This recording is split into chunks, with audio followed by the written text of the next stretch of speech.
Hallelujah. खुदा का शुक्र, खुदा की हम खुदा की सिताइश हो कि खुदा ने हम सबको ये तौफीक अता की कि हम खुदा का जिंदा और बाबरकत कलाम दोबारा सुन सकें। आमीन। जबकि आप जानते हैं कि आज पहला रोज़ा है, पहला रोज़ों का बुध है, तो सबसे पहले हम खुदा का शुक्र करते हैं कि खुदा ने हमें एक बार फिर मौका बख्शा। यकीनन बहुत से लोग थे जो इस पहले रोज़े को नहीं देख पाए, इस अयाम को नहीं देख पाए, लेकिन हम खुदा का शुक्र करते हैं। ये रोज़ों के अयाम है और हम इसमें क्या सीखते हैं, रोज़ों के बारे में सीखते हैं कि रोज़े का मतलब क्या है, यीशु मसीह ने किस तरह रोज़ा रखा, पुराने अहदनामे में किस तरह लोगों ने रोज़ा रखा, आस्तर ने कैसे रोज़ा रखा। हम इसी तरह रोज़ों के बारे में, रोज़ों के अयाम में सीखते हैं। इस तरह हम नैनवा की कहानी में हमने सीखना है, यूना के बारे में। हम इसी तरह मुख्तलिफ कहानियों से मुख्तलिफ टॉपिक, मुख्तलिफ चीज़ें इन 40 दिनों में सीखते हैं। तो हम रोज़े के बारे में सीखेंगे मत्ती की अंजील, उसका 9 बाब, उसकी 14 आयत से लेकर उसकी 17 आयत तक सीखेंगे। इस 3 आयात में से 4 आयात में से सीखेंगे।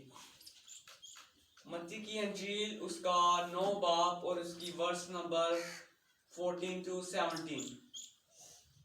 तो उनके कलाम में लिखा है, उस वक्त यूहन्ना के शागिर्दों ने उसके पास आकर कहा, क्या सबब है कि हम और फरीसी तो अक्सर रोजा रखते हैं और तेरे शागिर्द रोजा नहीं रखते। यीशु ने उनसे कहा, क्या बराती जब तक दूल्हा उनके साथ है मातम कर सकते हैं? मगर वो दिन आएगा, मगर वो दिन आएंगे कि दूल्हा उनसे जुदा किया जाएगा। उस वक्त वो रोजा रखेंगे। कोरे कपड़े का पेवंद पुरानी पोशाक में कोई नहीं लगाता, क्योंकि वो पेवंद पोशाक में से कुछ खींच लेता है और वह ज्यादा फट जाती है, और नई मैं पुरानी मशकों में नहीं बरते, वरना मशकें फट जाती हैं और मैं बह जाती है। मशकें बर्बाद हो जाती हैं, बल्कि नई मशकों में बरते हैं और वो दोनों बची रहती हैं। खुदा के कलाम का पढ़ा जाना और सुना जाना हम सबके लिए बायस बरकत हो। आमीन।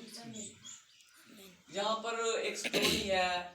उस स्टोरी में क्या, यूहन्ना के शागिर्द, यूहन्ना वो यूहन्ना जिसने खुदा यीशु मसीह को बपतिस्मा दिया था। हम इसकी यूहन्ना की कहानी को जानते हैं अच्छे तरीके से कि किस तरह यूहन्ना जो था यहूदिया के शहर में बपतिस्मा दे रहा था और खुदा के कलाम की मुनादी कर रहा था। क्या मुनादी कर रहा था कि बियाबान में पुकारने वाले की आवाज आती है कि खुदा उनकी राह तैयार करो, क्योंकि खुदा की बादशाही नजदीक है।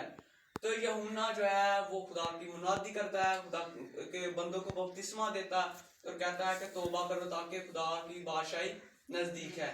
तो हम जानते हैं यूहन्ना की कहानी को कि जब यूहन्ना बपतिस्मा दे रहा था, मुनादी कर रहा था, तो यूहन्ना ने कहा कि मुझसे भी बड़ा एक आने वाला है जिसकी मैं जूती का तस्मा खोलने के लायक नहीं। वो इतना अपने आप को छोटा समझता था। और खुदावन के कलाम में भी लिखा है कि जो अपने आप को छोटा बनाएगा वो आसमान की बादशाही में बड़ा होगा, और जो बड़ा बनाएगा वो छोटा होगा। तो फिर क्या हुआ कि जब यीशु मसीह आए तो उसने कहा कि नहीं यीशु मसीह, मैं तो आपसे बपतिस्मा लेने का मैं ताज हूँ और तुम मुझसे बपतिस्मा लेने आया। लेकिन यीशु मसीह उस वक्त जिस्मानी शक्ल में थे, उस वक्त इंसान थे, और जब वो इंसान थे तो यीशु मसीह को वो तमाम नविश्ते पूरे करने थे। तो यीशु मसीह ने बपतिस्मा लिया और रूह कुदस कबूतर की मानद पर नाज़िल हुआ। ये सारी स्टोरी हम जानते हैं। और नई चीज ये है कि खुदावंद के कलाम में लिखा है उस वक्त, इस वक्त कि जब यीशु मसीह के शागिर्द रोजा नहीं थे रख रहे, उस वक्त यूहन्ना के शागिर्दों में से उसके पास आए। एक यीशु का शागिर्द है और एक यूहन्ना के शागिर्द हैं। दो पार्टियां बन गई हैं और तीसरी भी अभी आएगी। आकर कहा कि क्या सबब है कि हम और फरीसी, एक वो कहते हैं हम यानी यूहन्ना के शागिर्द, और एक फरीसी दूसरी पार्टी, और तीसरी पार्टी कौन सी अब बन गई, यीशु मसीह के शागिर्द। वो कहता है कि इस यूहन्ना के शागिर्द आके कहते हैं कि क्या सबब है कि हम और फरीसी तो अक्सर रोजा रखते हैं लेकिन तेरे शागिर्द नहीं रखते। वो वजह पूछते हैं कि क्यों, ताकि अगर हम स्टोरी पीछे हिस्ट्री देखें तो फरीसी जो थे वो एक हफ्ते में 2 बार रोजा रखते थे। एक दफा आपने स्टोरी में सुना होगा, तमसीलों में सुना होगा, फरीसी एक हफ्ते में कितना रोजे रखते थे? 2 दफा। लेकिन जो यूहन्ना के शागिर्द थे वो बड़ी पुरानी रवायात से चले आ रहे हैं, वो अक्सर रोजा रखते थे, अक्सर, यानी कि फरीसियों से भी ऊपर। यूहन्ना के शागिर्द एक ऐसे कबीले में से थे, अबिसियों के कबीले में से थे, और जो अबिसियों थे वो खुदा के लोगों में रहना नहीं था पसंद करते, वो इस तरह घर में रहना नहीं था पसंद करते, वो किसी बिल्डिंग में रहना नहीं था पसंद करते, बल्कि वो गारों में जाते थे, वो बियाबानों में जाते थे, जंगलों में जाते थे, और वो बड़े एक हाफिज थे और बड़े वो बाइबल के माहिर शख्स थे, बड़े बाइबल के माहिर शख्स थे वो। और हम जानते हैं कि हमें साइंस में कई दफा गारों में तुम्हार तुम्हार यानी कि लिखी हुई उन्होंने दरियाफ्त की कि इसने लिखी है, और इसी तरह तुम्हार मिले।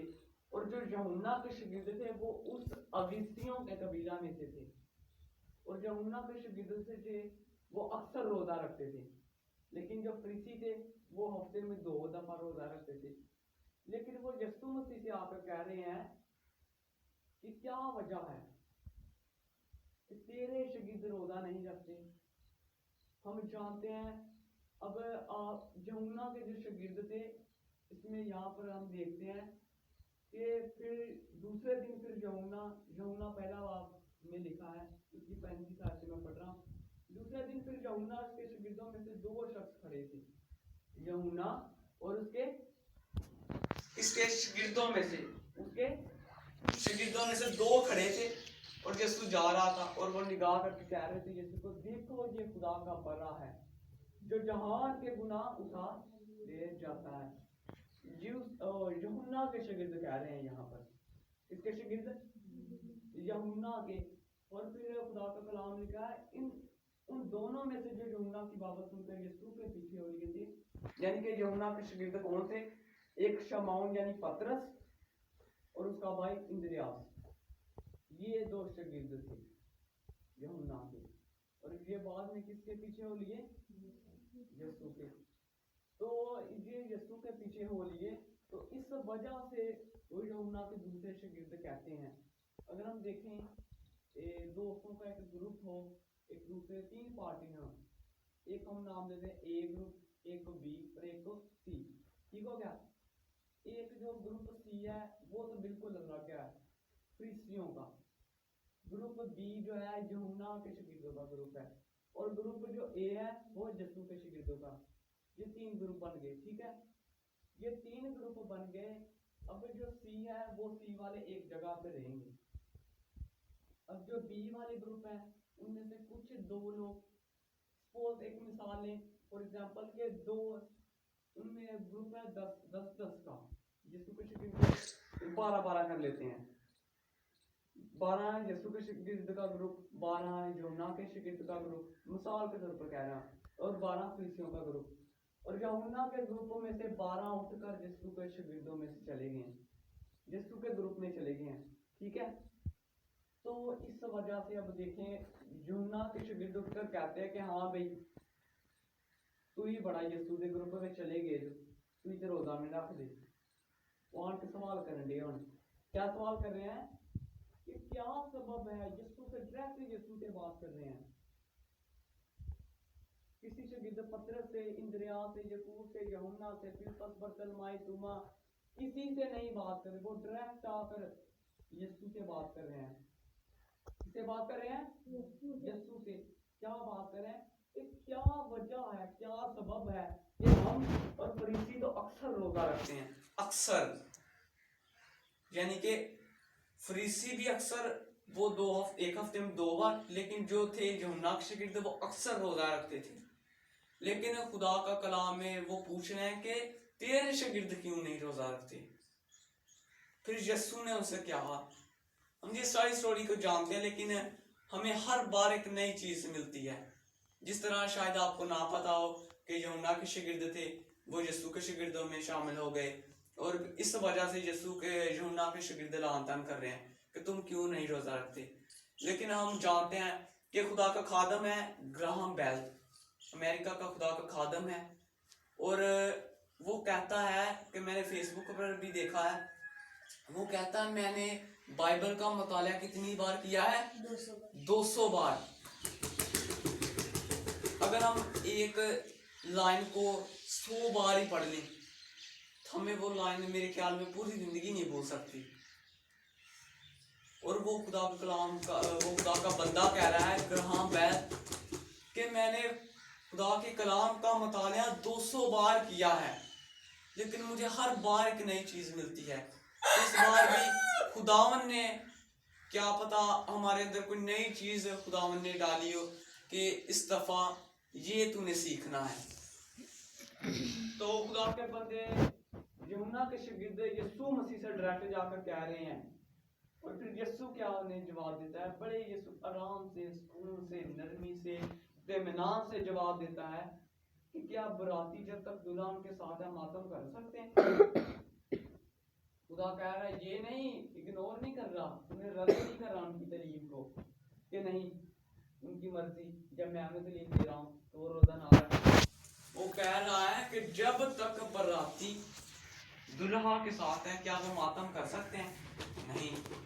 तो खुदावंद का कलाम कह रहा है मगर वो दिन आएंगे, मगर शर्त रखी है कि कोई बात नहीं, अब मैं दूल्हा साथ हूं, अब कोई बात नहीं है, लेकिन वो दिन आएंगे जब वो दूल्हा से जुदा किया जाएगा और उस वक्त वो रोजा रखेंगे। अगर मैं आपसे पूछूं कि हम रोजा क्यों रखते हैं? हम अपनी ख्वाहिशों के लिए रखते हैं, हम खुदा के लिए रोजा रखते हैं, और खुदा की नजदीकी के लिए। सबसे बड़ी बात है खुदा की नजदीकी के लिए रोजा रखते हैं। लेकिन अगर हम ये भी कहते हैं कि खुदा हमारे साथ है, खुदा हमें नहीं छोड़ता, तो रोजा हम इसलिए रखते हैं ताकि खुदा की नजदीकी को पा सकें। या रोजे के दो मकसद होते हैं, या हम खुदा की नजदीकी के लिए या किसी दूसरे के लिए रखें, अपनी ख्वाहिशात, अपने मकसद के लिए रोजा रखें। तो जब हम खुदा से दूर हो जाते हैं तब हम रोजा रख सकते हैं। जब हमें अब कोई चीज की जरूरत हो तब हम रोजा रख सकते हैं। हम किसी दूसरे ने गुनाह किया जिसकी वजह से वो खुदा से दूर हो गया, हम उसके लिए रोजा रख सकते हैं। तो ये रोजे का मकसद है। तो फिर यहाँ पर खुदा का बंदा कह रहा है, मत्ती इस किताब में लिख रहा है कि वो दिन आएंगे जब दूल्हा उनसे जुदा किया जाएगा, उस वक्त वो रोजा रखेंगे। बाद में वो दो एग्जाम्पल दे रहा है, दो मिसालें दे रहा है। कौन? यीशु मसीह दो मिसालें दे रहे हैं। एक मिसाल है कपड़े वाले की, पोशाक की, और एक है मैं की। खुदा कह रहा है कि पुराने जो कोई पेबंद नए कपड़े में नहीं लगाया जा सकता, नई पोशाक में नहीं लगाया जा सकता, और ना पुरानी मैं नई मश्क में भरी जा सकती है। इसका मतलब ये है कि खुदावन ने जो हमें तलीम दी है, यीशु मसीह ने, हमें उस तलीम को अडोप्ट करना है, उस तलीम को लेना है, अपने अंदर लेना है। अगर हम यशायाह की किताब में देखें उसके 58 बाब में, तो हमें साफ दिखता है कि फरीसी किस तरह रोजा रखते हैं। वो कहते हैं, खुदा उनके कलाम में लिखा है, यशायाह नबी की किताब उसका 58 बाब उसकी 4 आयत में, देखो तुम इस मकसद से रोजा रखते हो कि झगड़ा रगड़ा करो, शरारत के मुक्के मारो, बस अब तुम इस तरह का रोजा नहीं रखते कि तुम्हारी आवाज आलमी बाला पर सुनी जाए। और खुदा उनका कलाम हमें ये भी सिखाता है हमें किस तरह रोजा रखना है। उसकी 6 आयतें में लिखा है, क्या वो रोजा जो मैं चाहता हूं ये नहीं कि जुल्म की जंजीरें तोड़े और जुए के बंधन खोले और मसलूमों को आजाद करे और हर जुए को तोड़ डाले? क्या ये नहीं कि तू अपनी रोटी भूखों को खिलाए और मस्कीनों को जो आवारा है अपने घर में लाए, और जब किसी को नंगा दिखे तो उसे पहनाए, और तू अपने हम जिस से रूपोशी ना करे। यहाँ पर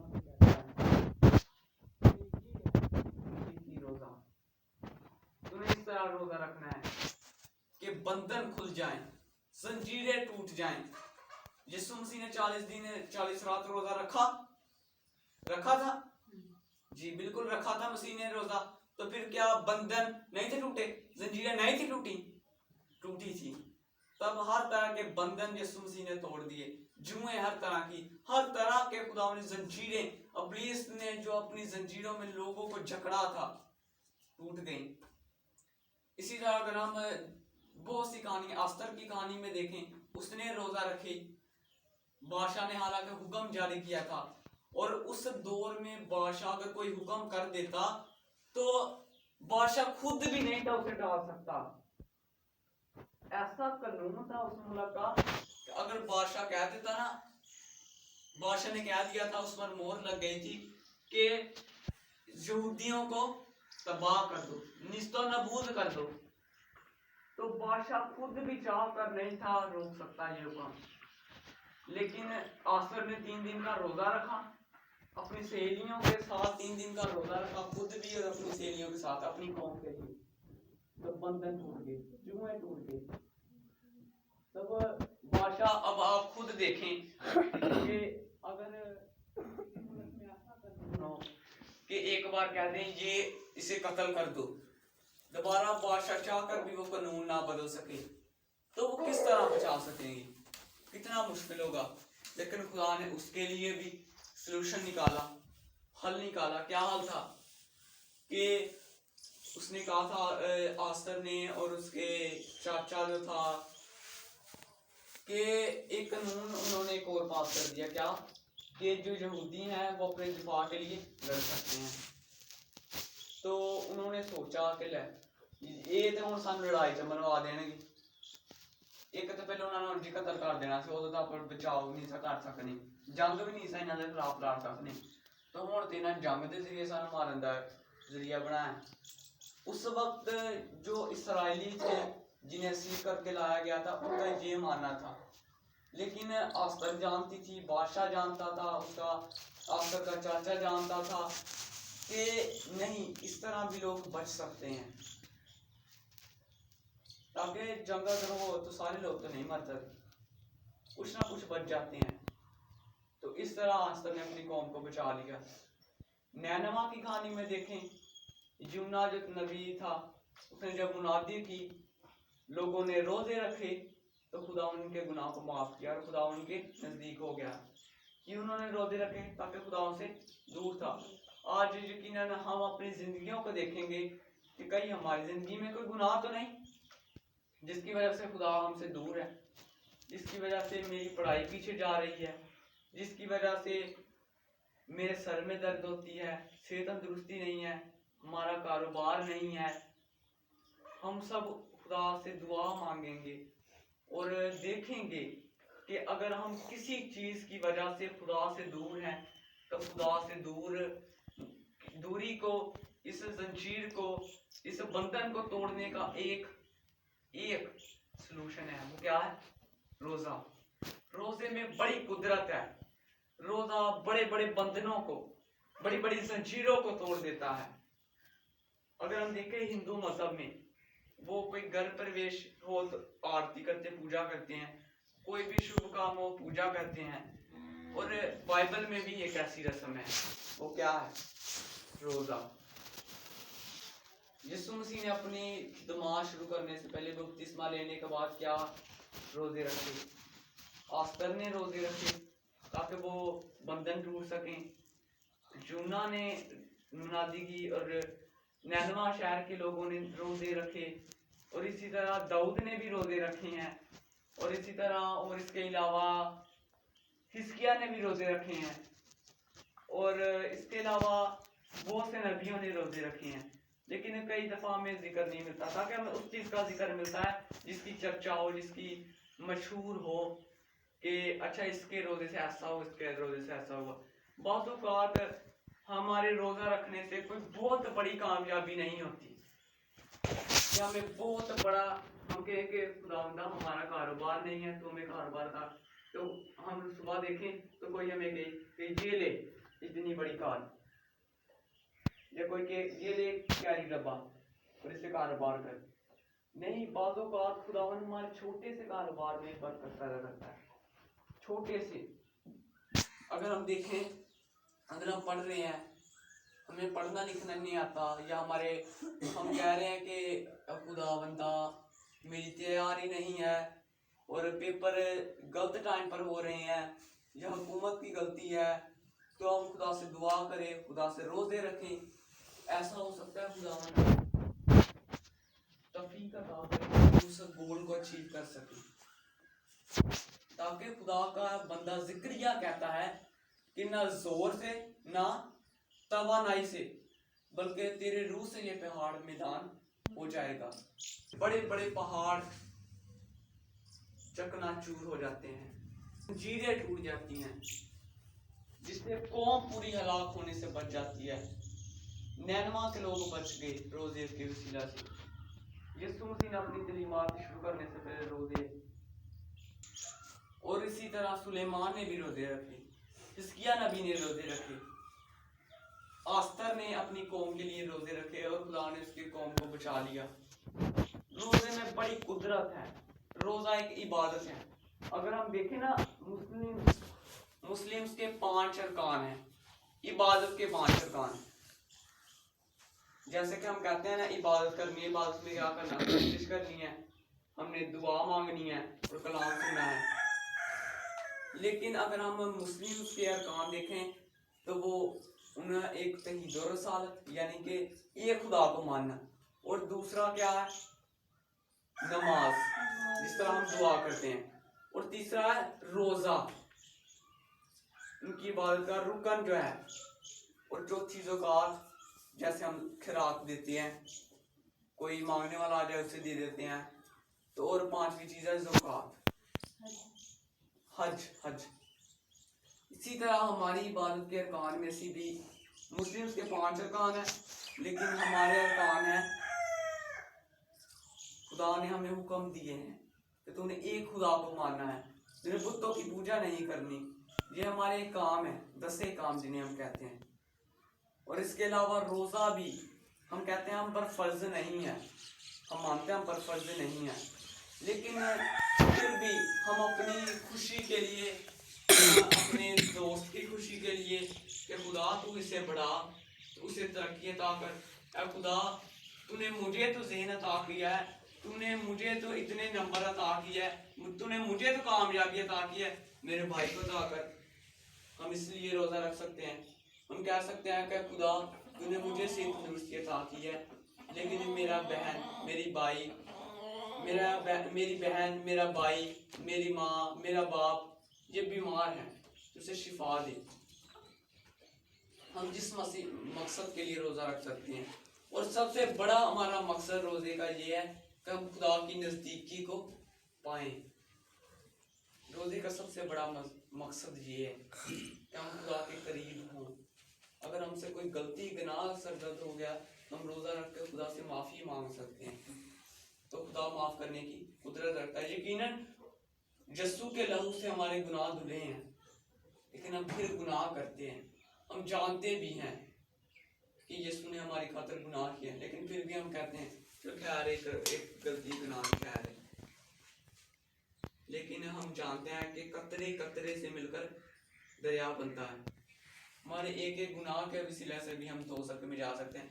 यकीनन हम गुनहगार हैं, हमसे बहुत सी गलती, गुनाह, खता सरजद हो जाती हैं, लेकिन रोज़े में बहुत बहुत बहुत कुदरत है। रोज़ा बहुत पावरफुल है, बहुत इसमें कुदरत है, बहुत ताकत है।